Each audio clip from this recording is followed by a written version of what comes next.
কি গো দিদি, মেয়ে তো বড় হলো, কলেজে পড়ছে, বিয়েটা কবে দেবে? আমার কাছে না ভালো পাত্র আছে, দেখবে কি?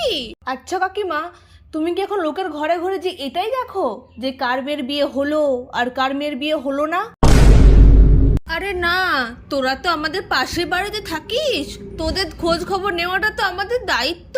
তা কাকিমা, তোমাকে এত কষ্ট করে দায়িত্ব নিতে কে বলেছে?